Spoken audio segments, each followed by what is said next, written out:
everybody. It's such a pleasure to have you all here with us, with the great economist from the US, Professor Deirdre. We are all big fans of her. It's like it's a little bit unbelievable that we can have this event with her here right now. This is a partnership of LOLA Brasil and LOLA US. So we have lots of Brazilians here and Americans, but Professor, I also want you to know that we have people here attending this event from Argentina, Colombia, Mexico, Brazil, and US. So many of our members from all across the globe. And we even have one of our members who lives in Europe, Jessica. She is in Germany, but like we don't have any chapters there yet. Maybe now with this event we can have one day. And I think the events in Eastern Europe are making people understand what liberty is. This is true. Oh, and that's something that we can talk about in our conversation. We didn't include this topic, but yes, for sure. And something that I mentioned to you before is that the VP of LOLA Brasil is a trans woman. She's an architect, and we are proud to have her. And we are proud to have her on our board. So before we begin, the last thing I would like to say is to ask everybody to keep the audio off and the camera off. And at the end of our conversation, we will have a brief time for Q&A. So, Professor, I would just now that everybody here is familiar with LOLA and familiar with who you are, of course, I would just ask you, even though to make a brief introduction of yourself to our members. Sure, I'm as we're saying these days, I'm a trans woman, as you can tell from my voice. I had an operation to try to get my voice to be more feminine. But as you can see, it didn't work. But I'm very old. I was born in 1942. So I simply say, well, I'm very old. And I drank a quart of whiskey and smoked 40 cigarettes every day. And this is the voice you get. So I'm an economist by sort of original occupation, but I've drifted a lot. I'm an economic historian. That's my scientific field in economics, and I'm interested in liberalism in politics. And I've been, for example, a professor of the English language. And so I've kind of wandered around. I've published 25 books. Oh, but by the way, I also stutter on top of everything else.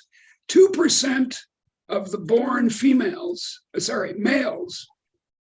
in the world stutter, and 0.5% of the born females. So, for example, Marilyn Monroe stuttered. Oh, that's the actress, Marilyn Monroe from long ago. Okay. So anyway, that's me. Mm-hmm. Okay, so thank you for the introduction. And well, there is one more thing. I was married for 30 years to the love of my life. I have a couple of children, but since I transitioned in 1995, alas, none of these three people I care about most of all in the world have spoken to me. I have 3 grandchildren I haven't ever seen, which is kind of like being stabbed, with a knife. But in other ways, I'm very happy and have been able to have my life. I'm so sorry for this last fact. I didn't know that. Yeah. Well, it's the only bad news in my transition. Mm-hmm. Well, there, there's a lot to be said for being a woman. It's not that expensive to transition from being a man to being a woman. It's about the cost of a new car, a new automobile. And when I see new cars, new automobiles on the street, I say, gee, I wonder why they didn't transition. And then it occurs to me, wait, they don't want to. Oh my God, I didn't know it's the same price. And like, depending on where you are, you can get a new transistor yearly. Yeah, that's right. Well, my mother, who died at 98 last year, said once about my gender change, don't do anything more interesting. Well, that's nice to know. That's one of the things that I think it's so important to have these introductions too before we start really talking about the topics. We get to know who you are before your study and everything that we go through, and in this case, what you have been through.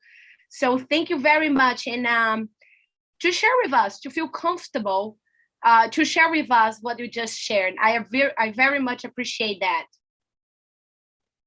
Okay, good.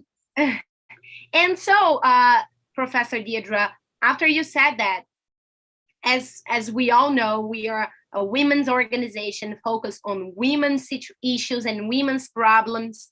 Sure. And we are activists on the liberty side. So, and we know that we are a scarce resource. However, we still get this question many times. Why focusing on women? Isn't it against individualism? Are we going against what we support? So I would like you to explain, on your opinion, having an organization. Yeah. Go for it. Well, being an individual means having an identity. It doesn't mean, being an atom of, hydrogen that you can't tell is any different from any other atom of hydrogen. So it's completely natural that an individual in Brazil, a Brazilian, has another way of being in the world than an individual from Mexico or the United States. So I see what people are saying when they ask that question. They say, well, isn't it just about freedom? And if we have freedom, we don't need to worry about anything else. But that's not actually true. As the Ukrainians are learning right now, they just want to be Ukrainian, and the Russians have invaded. So, the Ukrainians have a problem. So do many women have problems. So do men, for that matter. And so it's perfectly natural that there be a liberal approach to the problems and the opportunities of being a woman. Mm-hmm. And you mentioned some kind of personal problems that we face. They're not related exactly to the government, to what the government are doing right now. Yeah. So when we face this kind of situations, we are addressing to cultural situations. Yeah. So in your opinion, when we are gonna get to this point on which people is going to understand that women still face many cultural situations, and this is one of the organizations like LOLA is the answer? Well, I think it is. I think an organization like LOLA will say things like the heavy hand of government is probably not a good idea. And the heavy hand of government is often not helpful for women. I mean, you'll often hear from our friends on the left, and I have lots of friends on the left and right, I don't think liberals, by the way, are either left or right, nor really in the middle. They aren't on this axis. But anyway, I often hear that,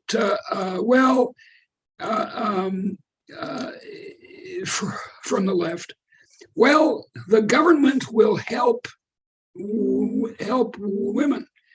But wait a second. Government is dominated by men. And it's not at least clear to me that the best way to help women is to turn to the violent and coercive powers of the government. So many. Yeah, go ahead.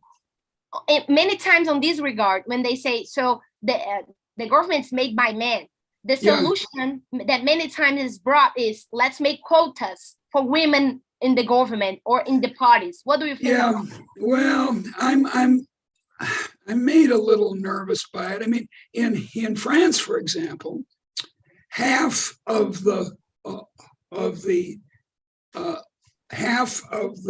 parliamentary candidates by law have to be women, and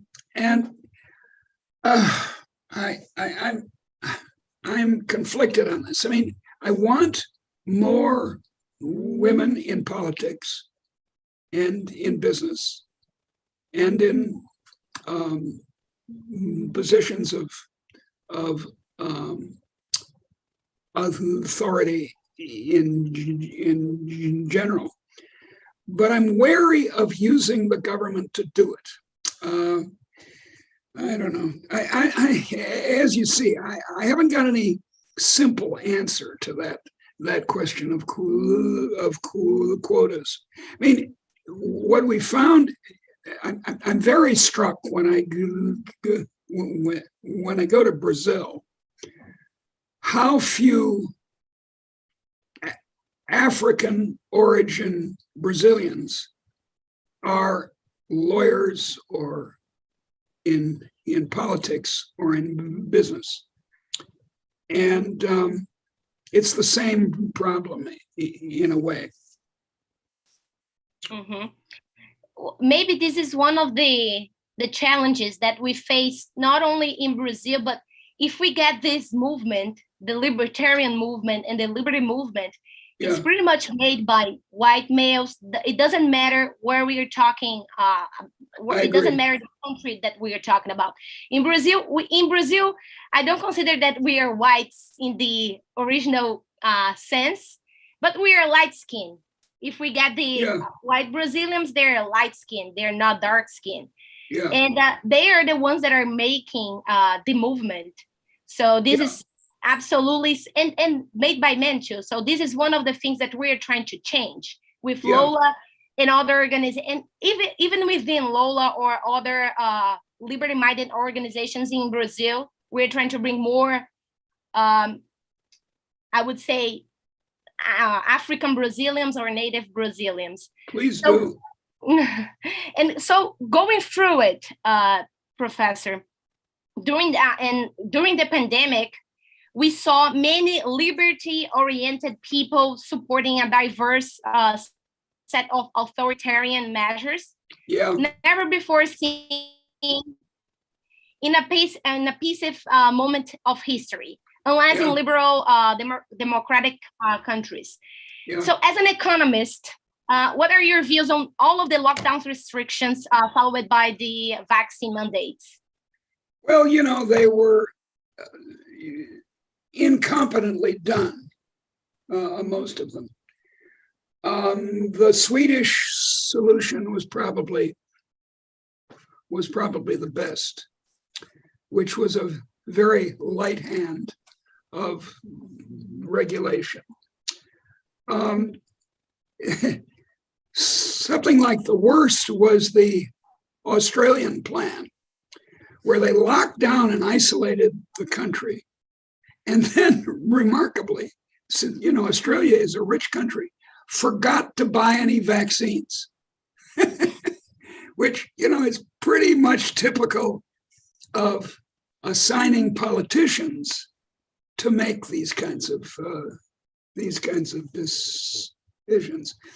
It's not entirely an individual decision. I don't quite go along with that. If Argentina invades Brazil, which is unlikely to happen, I want some sort of competent government to resist the Argentinians and send soldiers and stop them. If Canada invades the United States, I can hardly sleep at night worrying about that. The same. So there's a case if a germ, a bug, a virus invades a country, there's a case for an original lockdown. But you remember that they said at the beginning, we'll lock down for 2 weeks. And it turned out to be 2 years. So I think, small, competent government is what I want. I'm not an anarchist. I believe we have to have governments, but they ought to be small and be make smart decisions instead of the stupid decisions that the Australian government made. Mm-hmm. And talking about this, we've seen that during these 2 supposedly weeks that taken 2 years. Long weekends. Yeah, a long weekend. We saw some consequences, especially to women and to children, yes, when we indeed. saw for 2 years schools in shutdown, while the restaurants were getting reopened with some restrictions and some people, while kids couldn't go to school. How do you see this specific case as an incompetence by the government? Well, the school issue was crazy. Although we all agree that we didn't really know what this virus was like at the beginning. So you have to sort of give the decision makers some permission to make mistakes. But it probably was a mistake to close the schools, because what obviously happens is that the kids, particularly the poor kids who can't, be tutored or have or aren't in houses with lots of books and that kind of thing, they lose school. And school is their only lifeline into an adequate income. And as far as women are concerned, on the one hand, there were lots of nurses, who were mainly female, on the front lines, and in service occupations generally, like waitresses and so forth. And they were either forced to be on the front line, exposed to this disease, or they weren't allowed to work at all, which look, women having money, income is very important, obviously, because it changes the power dynamic in the household. If they're in a relationship with a man, or for that matter, another woman. So that you stop people from working is tough on women. It's in another way, it's also tough on men, because men take, I think it's fair to say, more of their identity from their jobs than we do. And so they're hurt too. But I completely agree that there are issues that are female specific, and we should be watching for them. And there's an assumption in economics and in lots of other fields that everyone's a man, essentially. That the way men think and the way men behave, that's the way humans behave. And I'm here to I'm here to say that that's not quite true. There is this other half of humanity that hasn't got the same kind of issues, the same kind of behavior. Mm-hmm. So, on your opinion, Professor, that I agree with you. At the beginning, we were a little bit lost, so we didn't know. So, yeah, it was kind of uncertain. Yeah, we were lost and we were scared. Yeah, but right now, seeing what we had like for 2 years, does it still make sense to have vaccine mandates or any sort of lockdowns or any sort of restrictions to travel? Well, I think by now it shouldn't, because the basic libertarian idea, of course, is self-protection. And if you, because you've been persuaded by Bolsonaro or Trump that, oh, this is just the common cold, don't worry about it. If you don't get a vaccine, then as a responsible adult, you have to face the consequences. The only problem is that you and I pay for their consequences, which is unfortunate. But okay, more people who don't get vaccinated will die. I think it's very important that the poor have access to vaccines, but by now that's true. At least in the United States, that's true. Even the poor can rather easily get vaccinated. I mean, thank God, it's extraordinary how fast people, that is, the biologists invented a vaccine, because we still don't have a vaccine for AIDS. Mm-hmm. And that's been going on for 40 years. Someone is at the front door. Oh, I'm sorry for that.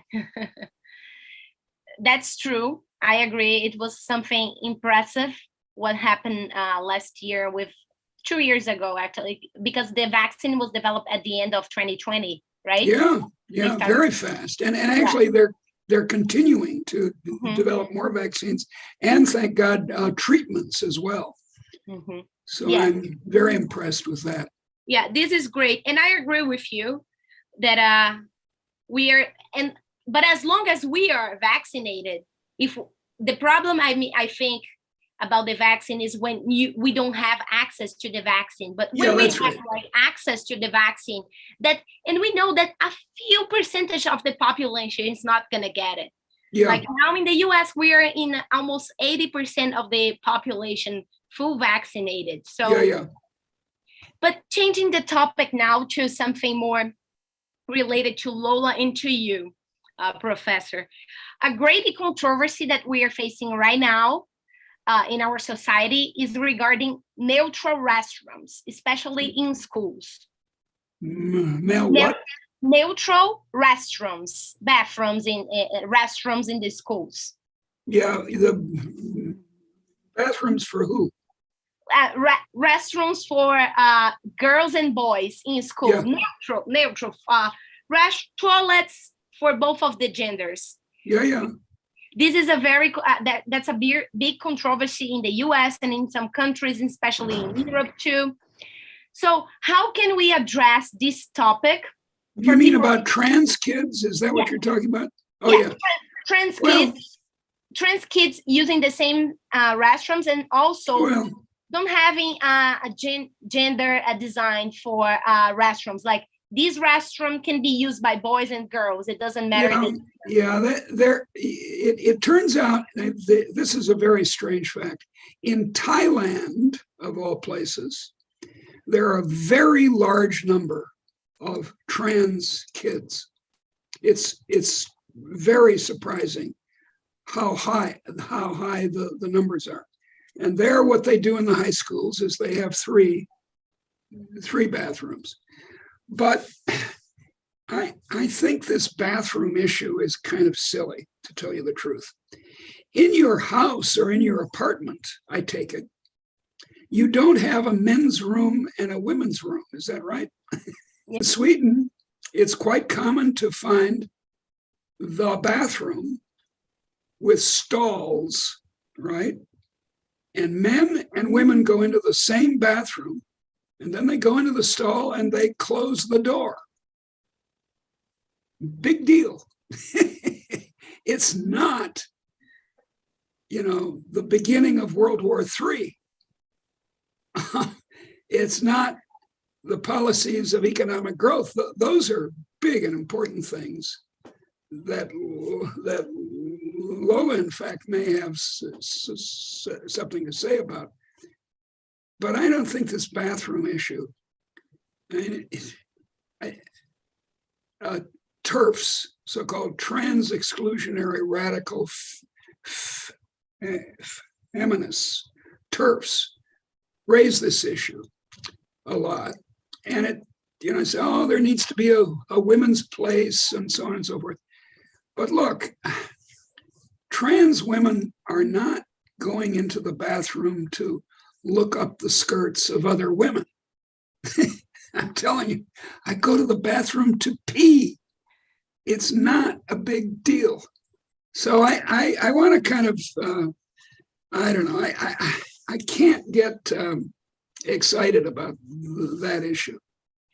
No, I know that you don't, because we in Lola, we stand for good faith for everybody. So we are always expecting for the good faith for everybody. That's very sensible. Exactly. And you know that 2 decades ago, let's think about 2 decades ago or 3 decades ago, when we're not talking about trans issues, we're talking only about gays issues. That's right.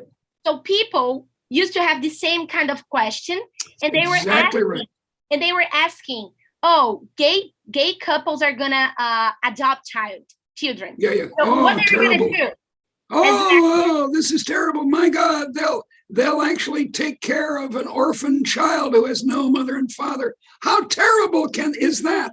I mean, yeah, that's exactly right. Look, these fears of women having the vote 100 years ago, in some countries, as recently as 50 years ago, fear.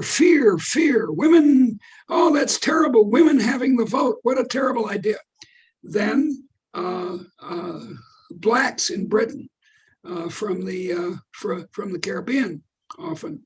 Oh, blacks are terrible. Oh, I'm frightened. Homosexual men. Oh, they're going to approach me. I suppose I'm a straight guy. They're going to approach me, and so that allows me to kill them. and it's happened over and over and over again. And as you say, the sensible, womanly way of approaching it is to assume that people have common sense and a little bit of love for each other. Mm-hmm.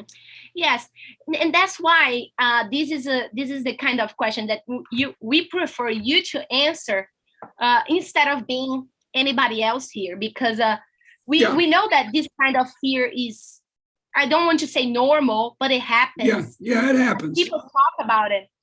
And people talk about it all the time without knowing exactly the reality. Exactly. And they bring it to us. You cannot imagine how many times people ask if Lola accepts trans women. Yeah. And then all the time we need to say why we wouldn't accept them.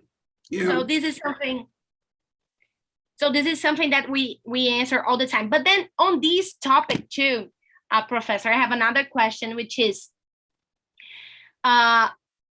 we are seeing a big debate right now on trans women on sports, not only on professional leagues, but also on the university and school. I understand. And look here again. Actually, I just wrote, just before we came on the air here, I wrote a piece for Prospect magazine in England on exactly these issues.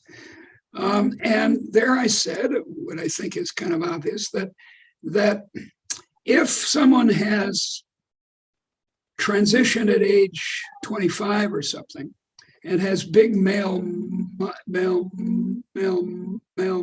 muscle mass, it's unfair. It's unfair, and she shouldn't participate. Now, I don't think the government should get involved in it. I think there's where the LOLA policies, the way of looking at the world through this organization should be standing up and saying, yeah, okay, maybe you have a local decision at in a school, let's say a private school, just to keep the government entirely out of it. They can make a decision. My old private school where I went has trans kids, and there's no problem if they transition early enough. If they transition late and they get big male muscles like, alas, I have, then it's unfair. But look at Serena Williams, the great American tennis player, right? Have you ever seen her? She's got a lot of muscles. Now, I don't know how she got them. Maybe it's just the way her family is. I don't know. But then we start getting into kind of really crazy issues where we're going to measure the muscle mass of every athlete and exclude from women's sports those who have too much muscle mass, even though they have XX genes, even though they're born female. So this is an issue that, I don't know, that common sense and a little bit of restraint in the athlete, right? If you have a great advantage because you're an an XY person, which means male, you shouldn't be taking advantage of that. But as I keep saying, I don't want the government involved. I think that's foolish. Yeah, well, as we talked before, and we know, like, I tend to be an anarchist professor. I'm not a quite one too, like I know, I think the government is important in a few kind of things, but we are trying to find private solutions here in this debate too. And sometimes we're not gonna find in the short term. Sometimes we're gonna need to wait for for some 10 years. But there is something that I want to tell you, and like sometimes people bring it to me. Sports are not necessarily about equality. Sports, no, on the contrary, they're about winning. Yeah, it's about the best. Yeah. It's about the best one. And sometimes it's just because in this debate specifically, we're just talking about, in this case, women are the victim. Because we see like sports like a sport that you need to use your strength, or a sport that you use to need how fast you are. But what about a male, trans male that is in some sport like gymnastics? Yeah. Transition very late. This person is not going to have a competitive advantage over the women. Yeah. It's going to be in disadvantage. Well, in certain sports, yes, you're right. In gymnastics, I don't know if you know of the dance troupe, the ballet dance troupe. They're wonderful, called the Trocaderos. Have you ever heard of them? No, Trocaderos? They're male ballet dancers who dance in drag. And it's wonderful stuff. They're very good dancers, but then they'll pretend to make mistakes, and they kind of joke about it. And it's not an advantage to be on point in ballet weighing 160 pounds.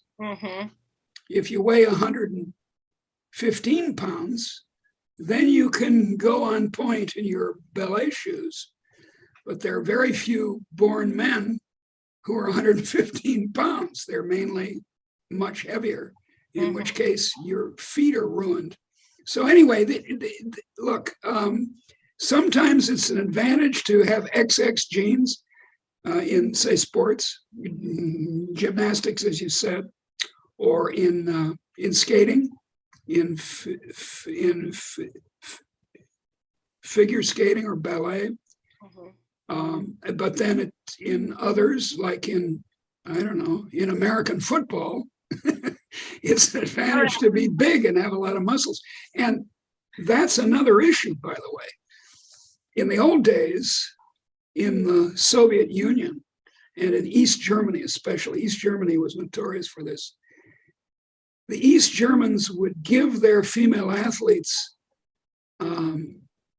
male hormones to make them stronger. And we have the same problem in all sports, in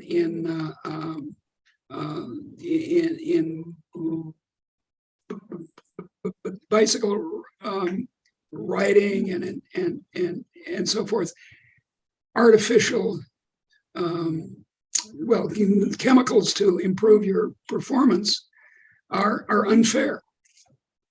And you can take the view, and I guess I do take it, that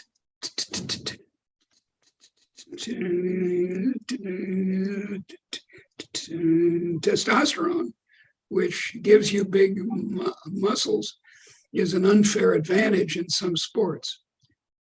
But as you said, sport, I don't know.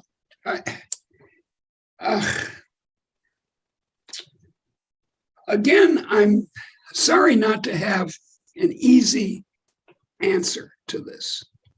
I think your statement is very wise. Wait 10 years and it'll solve itself. Often.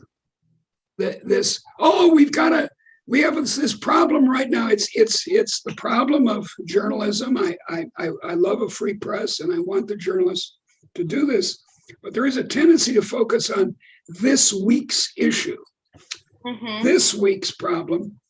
And I'm a historian, and I like to take a longer view and point out that fears of, say, Jews or Blacks or homosexuals or women were very common, but we got over them. It was not without work. You had to have organizations like this to make it happen, but we got over them. And this is, I like that, Professor, that we need to wait. And being on the academy, being part of like those who are in universities doing grad school, grad research, we know that sometimes we can't get easy answers and like quick answers. We need to wait. Yeah, that's right. It's being grown up. I like to call liberalism adultism. Okay. Because all the other political philosophies want to treat you and me as children, right? And mama and papa government are going to make the decisions for us. Well, whereas I say, and I think you do too, that being a responsible adult, that's what we should encourage people to want to be. It is true. I agree with it. I remember that we had that conversation at Freedom Fest last year. It was, that's right. You mentioned that to me, and I love this. And now I use it. Adultism. The advantage is that it appeals to teenagers. They want to be adults, and I did, and so did you when you were a teenager. So if you say, well, this is the political, social, economic philosophy of adults. Hey. And talking one other question about this specifically, I'm gonna get through the questions that we received. We have a question from Marina Zonis. She is from Brazil. She's from part of LOLA Brasil. And then she asked, should public policies be based on gender identity or biological sex when we're talking about? They should be based on common sense and love and justice. They shouldn't be based on your genes, your XX genes, which most born women have, or your XY genes that most born males have. By the way, there are intersexed people who have a third gene, whether an extra X gene or an extra Y gene. So it's not completely two. But look, in a free society, you should be free to harmlessly choose. You're not free to punch someone in the nose, right?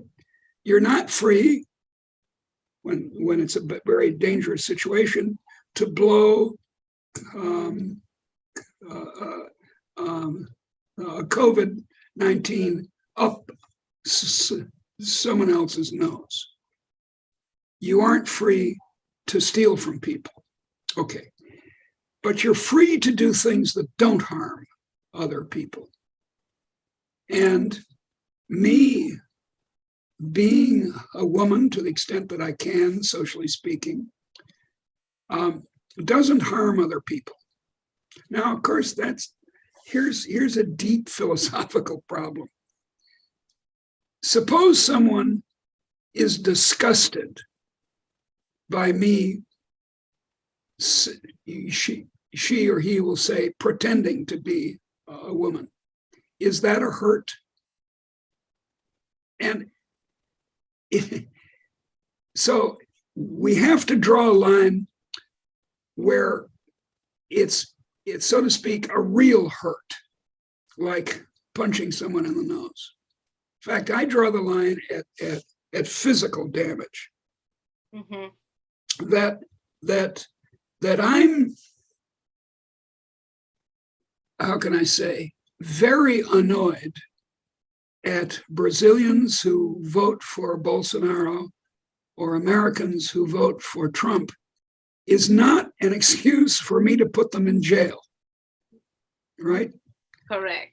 Stupid, I can be kind of unpleasant about it. Stupid though they are, you have a right to be stupid in a free society, or a right to do things that don't physically harm other people.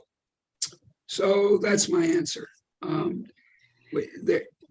Look, it shouldn't be the government's job to classify people.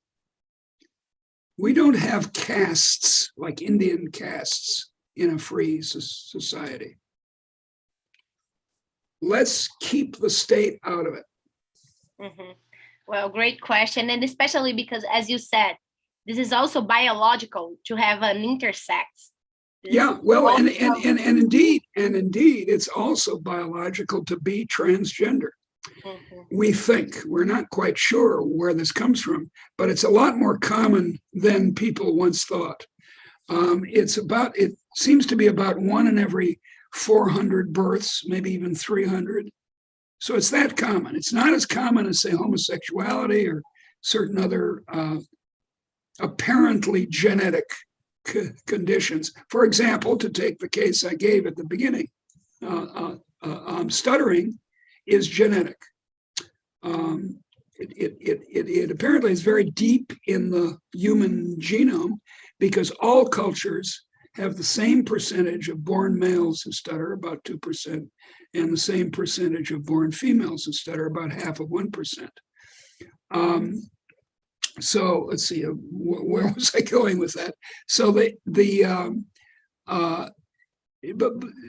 so genes matter, and it may well be, we're not sure, that trans feelings, right, are also genetic, right? Understand? It could be. Interesting. Well, okay, I appreciate all of your answers on it. And you can be sure that from LOLA, our policies are always based on good faith. Yay! From anybody. Love conquers all, dear. Love conquers all. And our freedom to make mistakes by our own. Because that's right. Because if we think that the government should be preventing us from fail, it's impossible. It's also impossible. The government can punish us. That's where my not anarchist part comes. If we if we harm people, then that's right. When the government should come. If we physically harm them. Yes, physically. It's important that include the physical. Yes, and I forgot because I was going to ask you that you had a long answer. So you don't think it harms you? I just want to know, when someone says she's pretending to be a woman. Yeah. So and not she. They don't use. That's their right. They can call me he if they want and be nasty about it. It's too bad that they're so silly, but they can do that. Yeah. And indeed, I don't much go along with this idea of hate crimes. I think crimes are crimes, and that people hate other people is kind of their right. I'm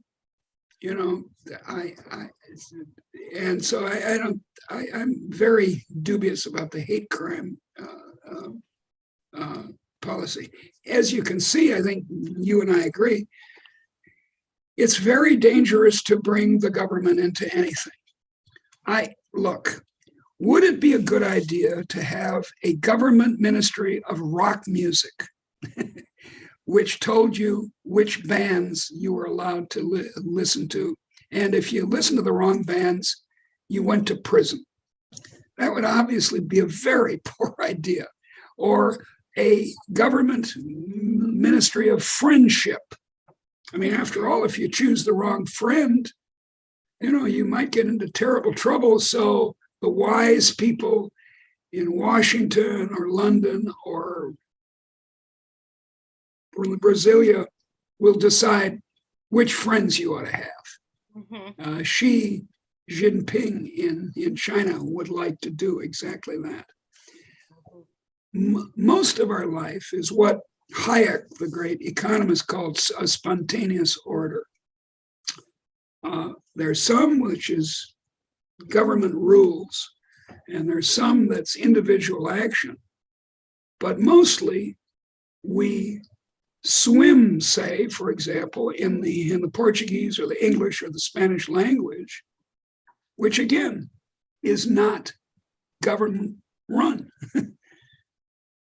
It's a spontaneous order. Ordinary politeness. As you walk along the street, you don't bump into people. That's a spontaneous order. Driving in a car in Rio is a spontaneous disorder. I was in a taxi in Rio the first time we went there. It's a long time ago. And the taxi driver got frustrated, and he actually went onto the sidewalk to get around the traffic jam. We were terrified. Sounds like Rio. Sounds like Rio. And I have a friend in this Zoom call, Iago, that he likes to make lots of jokes about people from Rio, and it did sound like Rio, what you said right now. Yeah, what's the slang word? It's carioca. Carioca, see, carioca. Yeah, Cecilia, our president from LOLA Brasil. Local carioca. She's a local carioca. Yes, I am a carioca. See, I so want to be back in Brazil. I love your country. Thank you very much. Your crazy country. Thank you very much, Deirdre. We would love to have you there again. And please, if you go, let's do something in person. I would love to. And talking about now Latin America, the president of LOLA Mexico, she sent a question. Yeah, she said, as an economist, do you think that Latin America has a chance to wake up from this collectivist ideology that is taking for so long in Latin America? It keeps coming back. There is a saying that lots of Latins have. that the country is rich, but we are poor. That's based on the idea, the false idea, that prosperity depends on natural resources. If it did, Japan would be poor and Congo would be rich. So it's obviously wrong, yet people believe it. And they believe that if we in Chile or with copper or Mexico with oil, if we're not rich, it's because someone's stealing it. Now, I have to admit, in my country and yours, there's a lot of stealing going on. I don't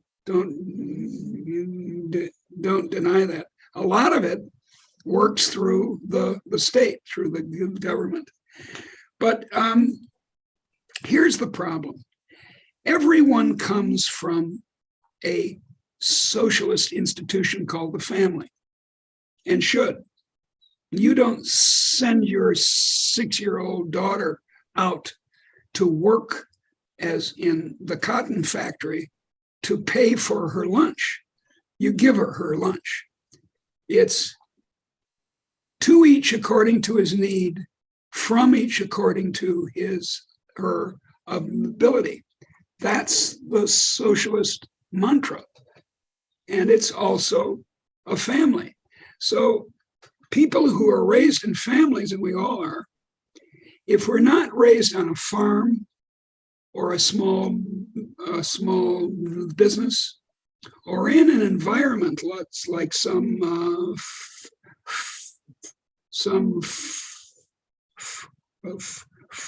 favelas in which we're seeing enterprise all around us, we think that, well, let's make the country a family. Let's make the nation a big family. And it doesn't work. It would be very nice if it did. If pure communism worked, I would be in favor of it. In fact, although I haven't ever been a member of the Communist Party, when I was a teenager, I was a socialist for sure. But so each generation, here's what I'm saying, each generation has to be taught about these spontaneous orders in the economy, about the way people actually organize without in a way, without loving each other. Although I think that can be exaggerated, because you find if you have a well-functioning office or factory, you do love each other. And if you don't, it doesn't function very well. So there's a kind of feminine loving that goes along in the economy and makes it work. That's quite contrary to the sort of football game, my gain is your loss attitude that some men have. So anyway, all I'm saying is that we have an ongoing job, and Lola can play a big part in this, in sort of contradicting the automatic socialism of many feminists. We have an ongoing job with every generation of children to show them that this innovism, as I call it, is not an evil plot by the Yankees to steal the resources of Chile or something. Mm-hmm. It's mutually advantageous. Chile, as you know, is about to go down it's going to go down the Venezuelan road. Well, I saw a very good meme very recently. It was, do you know why the American government is doing nothing against Russia after the invasion? And then the answer was, because they are going to use this excuse to invade Brazil to get our Amazon later. So this was the meme. And then I was like, that's right. Give me a break. But by the way, before I go, I have to tell you my Spanish joke. It could also be my Portuguese joke. Here's how it goes. Someone who knows 3 languages is called trilingual. Someone who knows 2 is called bilingual. Someone who knows one is called una gringa.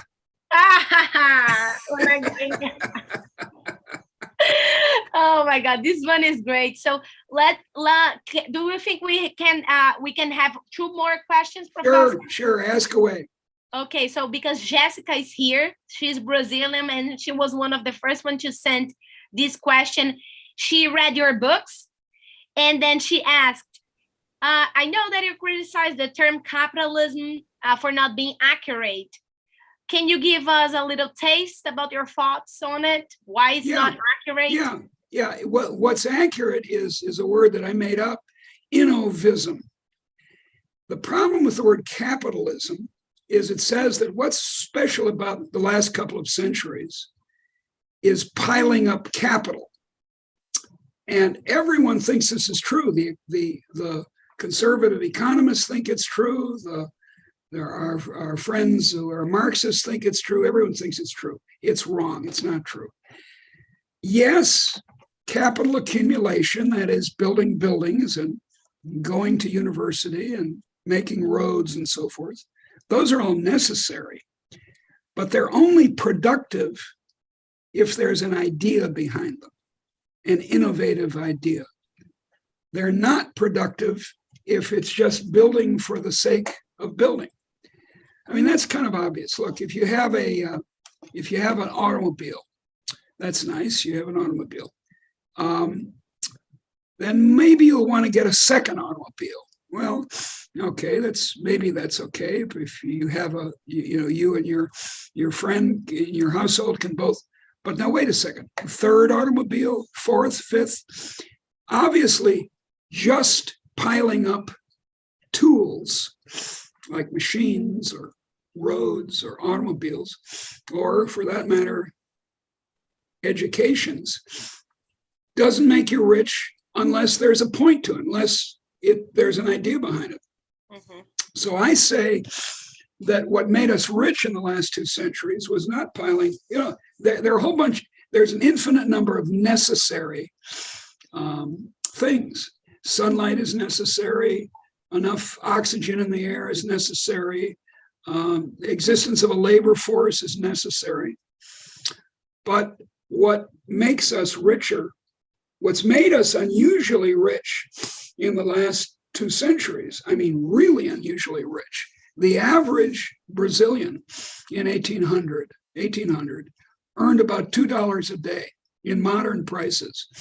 Now the average Brazilian earns about $45 a day. $2 to $45 is a very big change.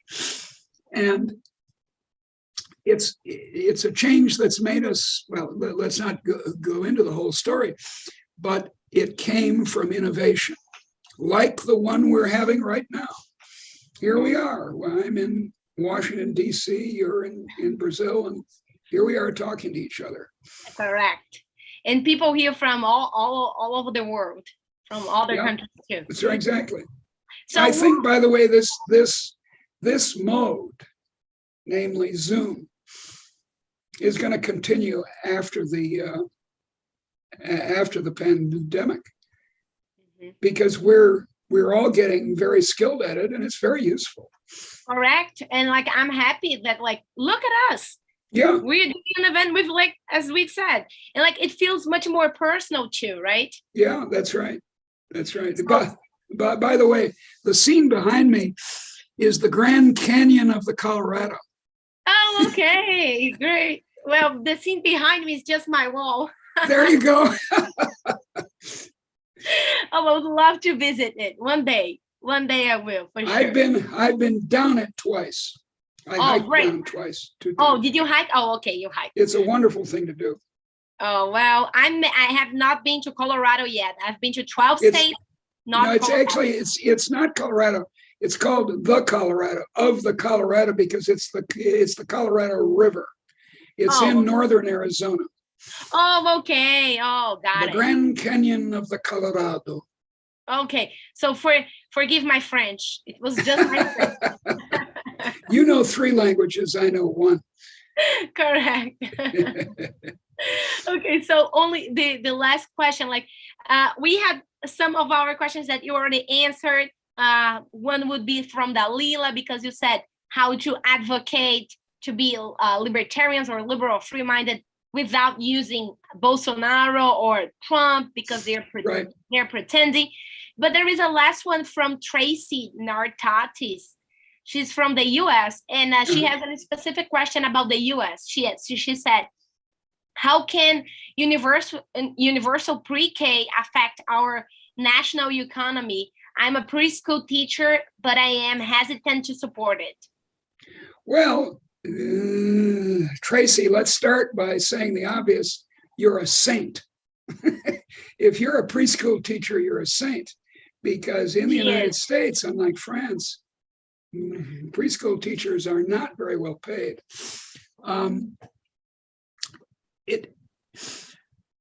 The problem is that it'll be the government. I mean, I'm in favor of early childhood education. This is especially true for people from poor families, poor and not very well educated families. I mean, my father was a professor at Harvard. My mother was an opera singer. So, you know, I got adequate pre-K nourishment, so to speak. But I really do worry if it's supplied by the state. I think maybe a smarter way to do it is for you and me to be taxed to help pay for it, and then allow the private companies to provide it. The advantage of that is that there'll be lots of variety of approaches, and we may find out what the good approach is to pre-K education. Whereas if it's in the state's hands, it's probably going to be uniform. It's going to be one way, and that's a problem. So thank you so much, Professor Deirdre. Well, I've enjoyed it. It's marvelous to be, so to speak, in Brazil and in Latin America and the United States all at once. Correct. In some part of Europe too. Yeah, I know. I mean, do spread. I mean, I love the idea of LOLA because I have lots of. There's an organization called IAFE, the International Association for Feminist Economics, and I'm a supporter of it. I've spoken there. When I was a man, I supported it, and as a woman, I support it. But when I go to their conferences, which are wonderful, these are academic economists usually, or state economists, or private economists, and they give academic papers on feminist economics. It's great stuff. But to a woman, and sometimes a man, or sometimes men, they're socialists.